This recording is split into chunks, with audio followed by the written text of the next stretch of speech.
International monetary fund IMF ने पाकिस्तान को कड़ी आईएमएफ वांट्स पाकिस्तान चेतावनी दी है।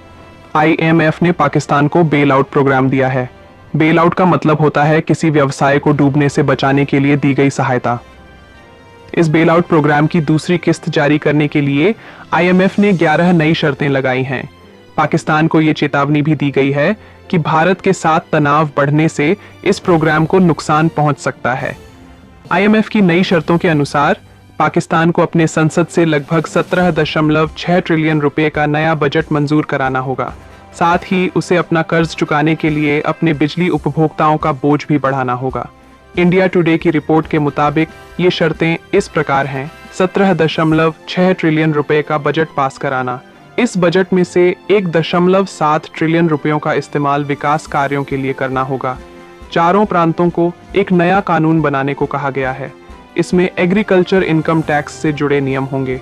इसमें करदाताओं की पहचान करना और उनका रजिस्ट्रेशन अनिवार्य करना होगा।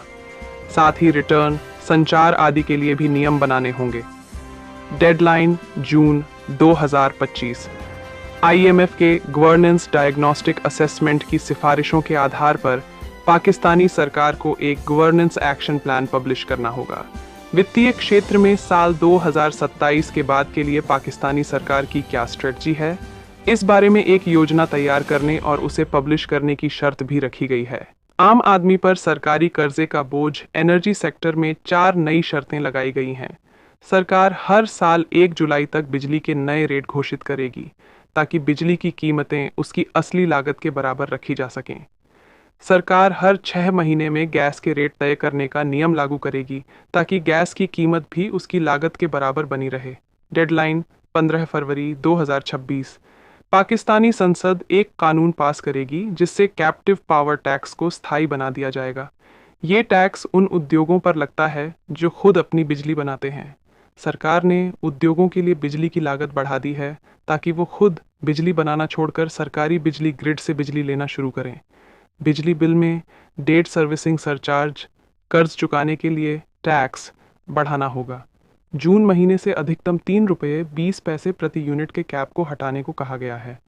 इससे पाकिस्तान में बिजली और महंगा होगा। 3 साल पुरानी कारें इंपोर्ट होंगी। आईएमएफ ने कुछ और शर्तें भी लगाई हैं। आईएमएफ ने पाकिस्तान से कहा है कि वो 2235 तक स्पेशल टेक्नोलॉजी जोन्स और इंडस्ट्रियल पार्क्स को दी जाने वाले सभी टैक्स छूट और सहूलियतों को धीरे धीरे पूरी तरह से ख़त्म करने के लिए योजना बनाए।